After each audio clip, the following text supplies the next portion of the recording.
Now the next sutta, we come to chapter of the Dhamma, 9.1.3. This is quite a good, interesting and important sutta. Once when the Venerable Meghiya was his attendant, the Exalted One stayed at Chalika on the hill there. Now they approached the Exalted One, saluted him and stood at one side. So standing he said to the Exalted One, Lord, I would like to visit Jantugama for alms. Do now as you think timely. So the Venerable Meghiya, dressing himself before noon, taking bowl and robe, and Gama for alms, and when he had wandered about for alms and returned therefrom and finished his meal, he came to the bank of the Kimikala river. Now while stretching his legs and to and fro along the river bank, the Venerable Meghiya saw a mango grove, pleasing and beautiful, and at the sight he thought, truly this mango grove is pleasing and beautiful. Proper indeed is it to strive here for a clansman wanting to strive. If the Exalted One would permit me, I will come and strive in this mango grove. And the Venerable Meghiya returned to the Exalted One, saluted him and sat down at one side, and told him all that had taken place, and if the Exalted One permits me, I will go to that mango grove and strive. And the Buddha said, Stay a while, Meghiya, till some other monk appear, for we are alone. A second time the Venerable Meghiya spoke, saying, Lord, for the Exalted One there is nothing further to be done. There is no adding to his accomplishments. But for me, Lord, there is more to be done. To what is done there is more to be added. If the Exalted One permit me, I will go to that mango grove and strive. Stay a while, Meghiya, till some other monk appear, for we are alone. A third time the Venerable Meghiya spoke, saying, Lord, for the Exalted One there is nothing further to be done. There is no adding to his accomplishments. But for me, Lord, there is more to be done. To what is done there is more to be added. If the Exalted One permit me, I will go to the mango grove and strive. And the Buddha said, What can we say to you, Meghiya, when you repeat, I would strive? Do now, Meghiya, as you think fit. Then the Venerable Meghiya rose from sitting, saluted the Exalted One, and keeping him on his right, went to the mango grove. And having come, he entered the grove and sat down at the foot of a tree to spend the noonday rest. And there in that mango grove, 3 wicked evil thoughts kept coming to the Venerable Meghiya, that is to say, sensual thoughts, malign thoughts or thoughts of ill will, and cruel thoughts. And the Venerable Meghiya wondered thus, It is amazing and astonishing, sir. By faith alone have I gone forth from home to this homeless state, yet I am still dogged by these 3 wicked evil thoughts, sensual thoughts, malign thoughts, cruel thoughts. So the Venerable Meghiya returned to the Exalted One and said to him, Lord, while I stayed in that mango grove, 3 wicked evil thoughts kept coming to me, sensual thoughts, malign thoughts, and cruel thoughts. And I thought, how amazing and astonishing it was that I had gone forth from the home to the homeless life by faith alone. For Lord, I am still dogged by these 3 wicked evil thoughts, sensual thoughts, malign thoughts, cruel thoughts. And the Buddha said, For the emancipation of the mind of the unripe or unmatured, 5 conditions, Meghiya, are conducive to their ripening or maturing. What 5? Herein, Meghiya, a monk has a good friend, a good companion, Kalyana Mitta, a good comrade. For the emancipation of the mind of the unripe, this is the first condition conducive to the ripening. Again, a monk is virtuous and dwells restrained by the restraint of the Patimokkha. He is perfect in behavior and resort, seeing danger in the smallest fault. Undertaking the training, he trains himself accordingly. This is the second condition. Then the talk which is serious and a help to the mind's release, that is, talk on wanting little, on contentment, on seclusion, on aloofness, on strenuous endeavor, on virtue, on concentration, on wisdom, on emancipation, on the knowledge and vision of emancipation. A monk obtains at will, easily and without difficulty. This is the third condition. Then a monk dwells strenuous in purpose, putting away unrighteous conditions, taking to righteousness or wholesomeness, persevering and energetic. He shirks not the burden of righteousness or wholesomeness. This is the fourth condition. Moreover, a monk has wisdom. He is endowed therewith as to the way of growth and decay, with Aryan penetration concerning the way to the utter destruction of dukkha. This is the fifth condition, conducive to the ripening. And the Buddha continued, These four conditions, Magya, virtue, beneficial talk, strenuous endeavor, and wisdom, may be expected of a monk who has a good friend, a good companion, a good comrade. Then, Magya, when that monk is established in those five conditions, four more must be made to become by him: reflection on unattractiveness, to put away passion; on metta or goodwill, to put away ill will; mindfulness in inhaling and exhaling, to cut off distraction; and the thought of impermanence, to uproot the conceit I am. For a monk, Magya, who thinks on impermanence, the thought of not self endures. Thinking on there being no self, he wins to the state wherein the conceit I am has been uprooted, to the cool even in this life. That's the end of the sutta. So this is quite an interesting sutta. We find that this monk, he wanted to go off. He was supposed to be the attendant of the Buddha. That's why he was staying there alone with the Buddha, and he wanted to take off and go and practice meditation in the mango grove. But the Buddha advised him not to go, saying that they were alone. But he insisted on going, and after pleading with the Buddha 3 times, the Buddha allowed him to go. And as the Buddha expected, he went there and he couldn't meditate. He was disturbed by sensual thoughts, thoughts of ill will or anger, and cruel thoughts. And because he couldn't meditate with all these thoughts in his mind, he came back to the Buddha. And generally, it is not advisable for a new monk to go and stay alone. You can see from here why. And in the Vinaya, the Buddha instructed that new monks should stay at least 5 years with their preceptor or teacher, who teaches them the Dhamma, the Vinaya, how to serve the senior monk, practicing obedience, humility, etc. And all these is part of the training. There's a lot of things a new monk can learn from a senior monk. And when he has all the foundation laid, then only it is good for a monk to go off and live alone. Very few monks can go off and live alone from the start.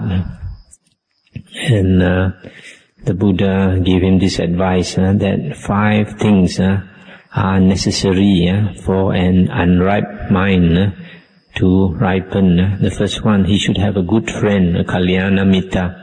This good friend, kalyana mitta, represents a senior monk. A senior monk, a teacher, is called a good friend in the Dhamma, in the suttas. A good friend who can guide a new monk along the spiritual path. The second quality, he should practice the precepts, be restrained by the patimokkha. The patimokkha are the 227 precepts of a monk, and other Vinaya rules also. And the third thing, beneficial talk. Beneficial talk in the suttas refers to talk about having few ones, being contented, on seclusion, on aloofness. The difference between seclusion and aloofness: seclusion means staying in a place which is secluded from lay people generally, for example, in the forest or in a forest monastery. Whereas aloofness is even staying in a monastery, you try to be aloof from other people, not to talk with other persons unless it is necessary. There's a difference. Then strenuous endeavor, making effort to strive. And then virtue, concentration, wisdom, emancipation or liberation, and knowledge and vision of liberation. These are the things that are beneficial, considered beneficial talk. Number 4 is a monk should dwell strenuous in purpose. That means he strives hard to get rid of unwholesome states and to cultivate wholesome states of mind. That's why a person on the spiritual path, he should be looking into the mind more than outside the mind. When we look into the mind, that is the source of all our problems, the ego, the mental suffering is all in the mind. And then the 5th one, the 5th quality that is necessary for ripening of the unripe mind is wisdom. And wisdom generally, we have to listen to the Buddha's words for a start, and then after that we meditate, then we get the wisdom. Then after that the Buddha said, to obtain the last 4 conditions, virtue, beneficial talk, strenuous endeavor, and wisdom, these 4 things may be expected of a monk who has a good friend, a good companion, a kalyana mitta. That means if a new monk dwells with a kalyana mitta, a senior monk, a good teacher, then that teacher monk will teach him to acquire these other 4 qualities: virtue, beneficial talk, or give him beneficial talk, and then strenuous endeavor and wisdom. And the Buddha said, 4 other things must be cultivated by a monk. Reflection, contemplation of the unattractiveness, that is asubha, the unattractiveness of the body, to put away passion. Unattractiveness of the body refers to the cultivation of the 32 parts of the body. And then the second one, metta, to practice metta, to put away anger or ill will. Metta is loving kindness or goodwill towards others. And the third one is anapanasati, mindfulness of breathing, to cut off distraction. This is to stop our thinking, because every day we are filled with a lot of thoughts, and every time we have thoughts, the ego manifests. And the Buddha encourages us not to think. So we practice anapanasati to cut off the thinking. And the last contemplation is the contemplation of impermanence, to uproot the conceit I am. This one is very important, especially the contemplation of the different types of corpses. We contemplate that one day this body will die. And then after about 3 days, you will become a corpse which is bloated, blue-black, smelly, and the liquids start coming out from the openings. Suppose we have 9 openings in the body, and all this smelly liquid will start oozing out. And then later, after the body swells up, it will burst, it will open up, and then it will be eaten by all the worms and all the maggots. If we contemplate a dead dog on the roadside, how in different stages of decay, one day our body will also be like that. And then we keep on contemplating like this to uproot the conceit that I am, that I exist. So these are all very practical advice by the Buddha. The first one, to recapitulate, 5 conditions are important for the maturing of a monk. The first one, he has to dwell with a good friend, a good companion. It's mentioned in some other sutta. If we dwell with a teacher, then we learn to respect and to love that teacher, to be obedient to that teacher. And the second condition is virtue. The third one is beneficial talk. If you dwell with a good monk, you can obtain beneficial talk. Number 4 is you have to strive. Number 5, have wisdom. These are the 5 factors.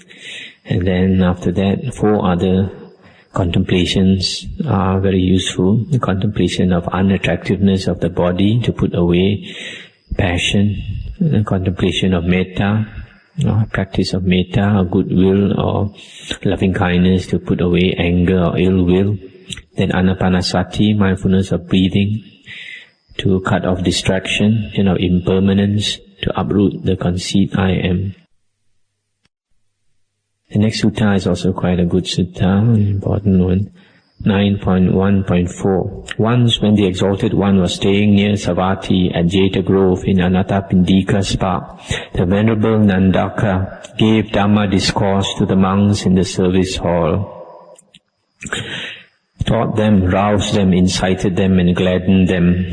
I'll just stop here for a moment. The Venerable Nandaka was supposed to be the chief among the monks who taught the other monks.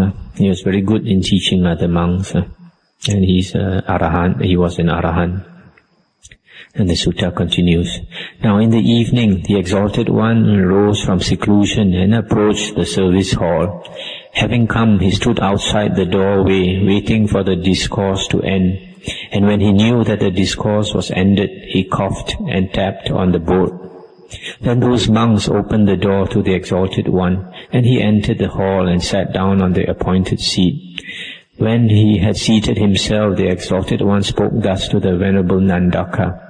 Surely, Nandaka, this Dhamma discourse which you preached to the monks was a long one. My back ached as I stood outside the doorway, waiting for the discourse to end.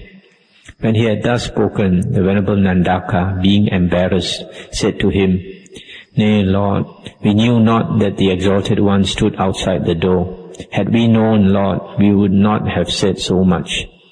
Now the Exalted One knew that the Venerable Nandaka was embarrassed, so he said to him, well done, Nandaka. This is right for you, clansmen, who by faith have gone forth from the home to the homeless life, when you may be seated around for Dhamma discourse.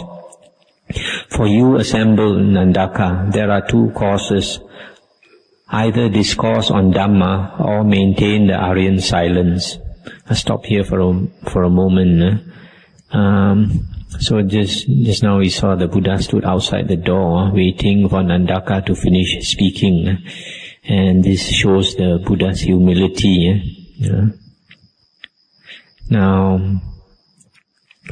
the sutta continues. A monk, Nandaka, has faith, but is not virtuous. So in that part he is not perfect. Therefore that part must be perfected. Let him think, would that I might have both faith and virtue. And when Nandaka, the monk, has both faith and virtue, then is he in that part perfect. A monk, Nandaka, has faith and virtue, but cannot obtain calm of mind within. So in that part he is not perfect. Therefore that part must be perfected. Let him think, would that I might have faith and virtue, and obtain calm of mind within. And when Nandaka, the monk, has faith and virtue, and can obtain calm of mind within, then is he in that part perfect. A monk, Nandaka, has faith and virtue, and can obtain calm of mind within, but cannot obtain the higher wisdom by contemplation of Dhamma. So in that part he is not perfect. Just as some 4-footed creature may have 1 foot short and stunted, and so not be perfect in that limb. Even so, Nandaka, a monk has faith and virtue, and can obtain calm of mind within, but cannot obtain the higher wisdom by contemplation of Dhamma. So in that part he is not perfect. Therefore, that part must be perfected.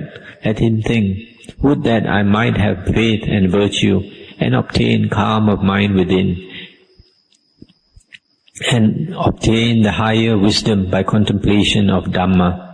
And when Nandaka, the monk, has faith and virtue, and can obtain calm of mind within, and the higher wisdom by contemplation of Dhamma, then in that part he is perfect. Thus spoke the Exalted One. And when the Exalted One had finished speaking, he rose from his seat and entered his abode. Now not long after the Exalted One had gone, the Venerable Nandaka addressed the monks, saying, Reverend Sirs, the Exalted One has just set forth the holy life, which is perfect and pure in its entirety, in 4 steps, and now he has got up and gone to his abode. I'll just stop here to comment. So here the Buddha is teaching that the 4 steps in perfecting the holy life. The first one, faith, saddha, refers to unshakable faith in the Buddha, Dhamma and Sangha. And when you obtain unshakable faith, it means you have right view. And in the Majjhima Nikaya number 43, there are 2 conditions to give us right view. One is listening to the Dhamma, the other one is having proper attention. These 2 things, if we listen to the Dhamma, that means the suttas, and we pay attention, then when we have listened to enough of the Dhamma, enough of the suttas, then we have right view. And when we have right view, then we have unshakable faith. The second one, virtue, that means the monk must keep the precepts, cultivate the precepts. And the third quality is calm of mind within. And this most probably refers to the jhanas, because samadhi in the suttas always refer to the jhanas. Perfect samadhi is the one-pointedness of mind. And the fourth quality is contemplation, the higher wisdom by contemplation of Dhamma.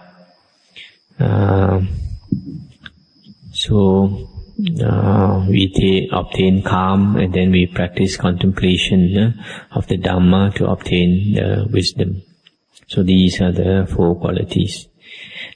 And the sutta continues, and the Venerable Nandaka told the monks all that the Exalted One had said, continuing, Now there are, Reverend Sirs, these 5 advantages from listening to Dhamma at the proper time, and from discussing Dhamma at the proper time. What 5? Take the case, Reverend Sirs, of a monk who teaches the monks Dhamma, lovely in the beginning, lovely in the middle, and lovely in the end, setting forth both in spirit and in letter the holy life, perfect and pure in its entirety.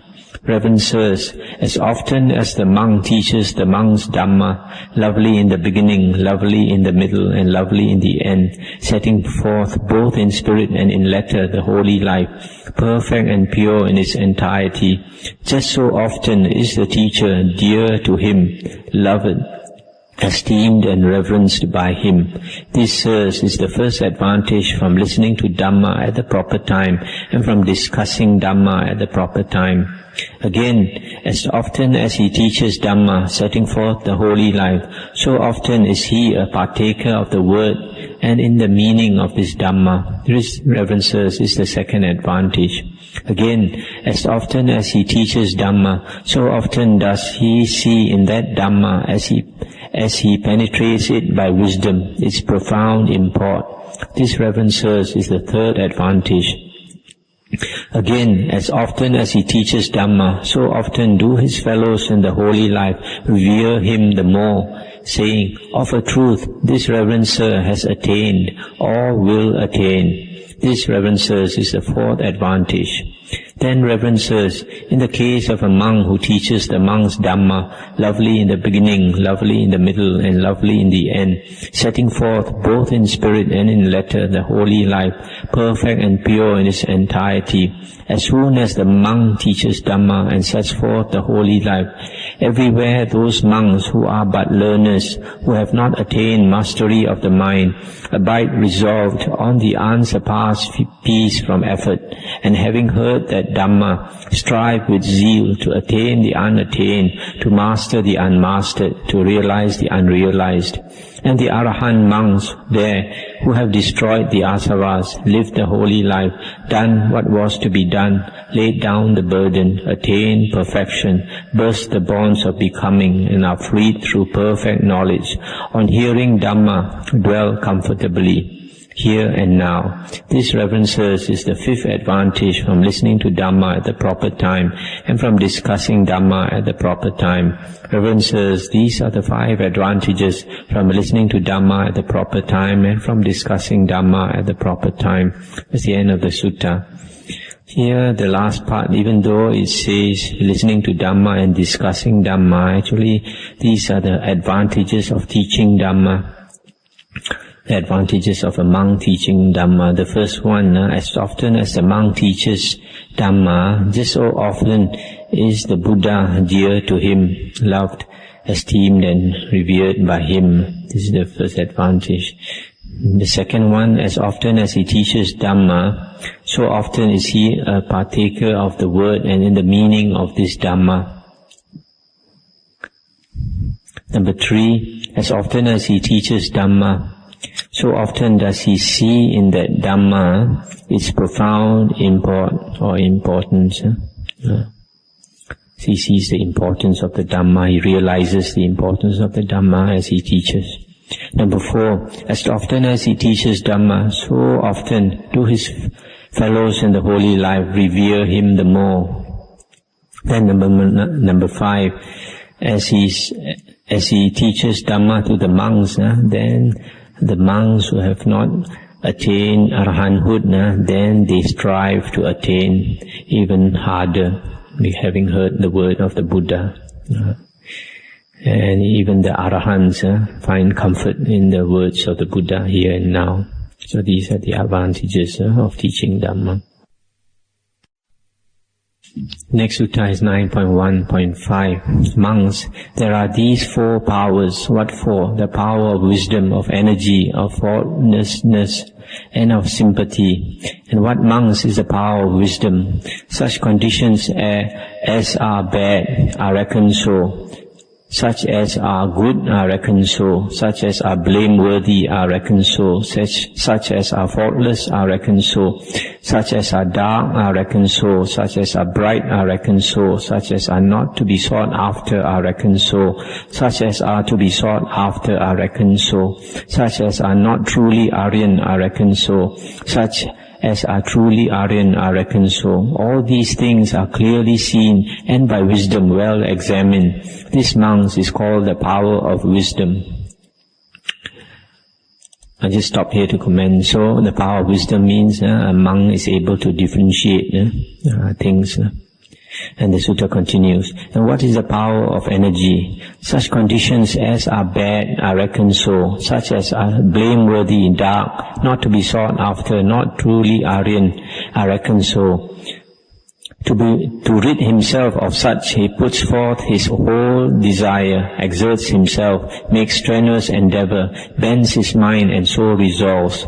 But such as are good are reckoned so, are faultless, bright, to be sought after, are Aryan, are reckoned so. To gain all those, he puts forth his whole desire, exerts himself, makes strenuous endeavor, bends his mind, and so resolves. This, monks, is called the power of energy. I just stop here to comment.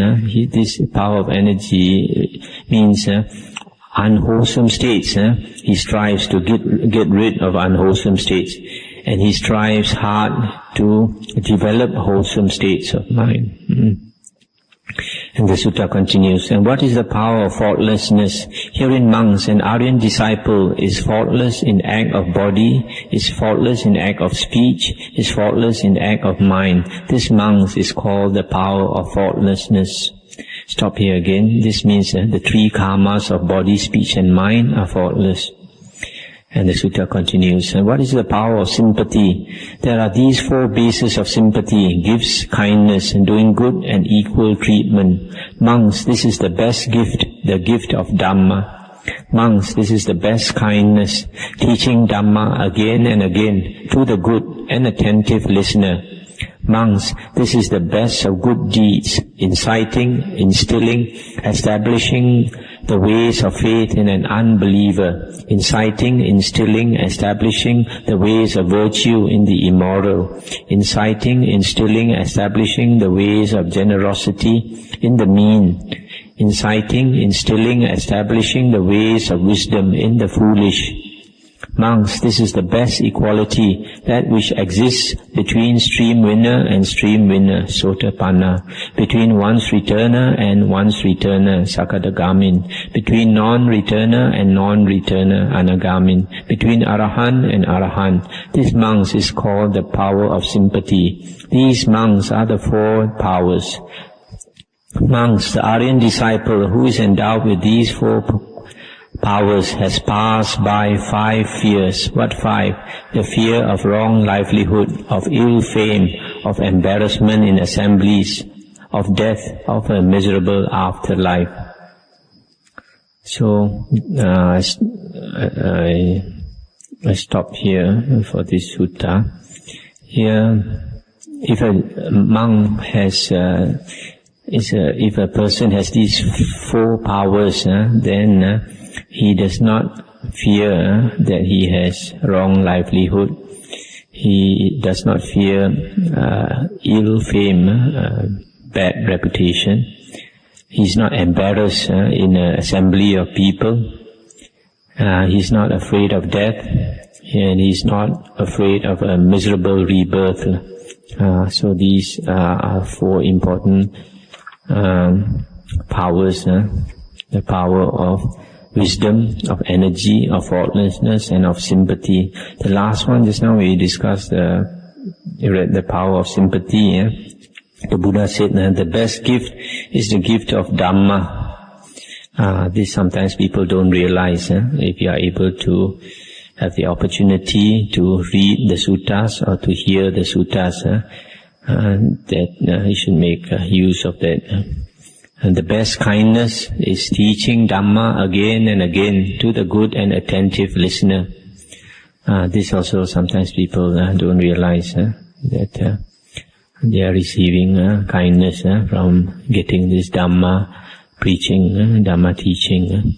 The best of deeds is inciting 4 qualities in a person. First one is faith in the triple gem. Second one is generosity. The second one is virtue. Third one is generosity, and the fourth one is wisdom. These 4 qualities are very beneficial qualities: faith, virtue, generosity, and wisdom.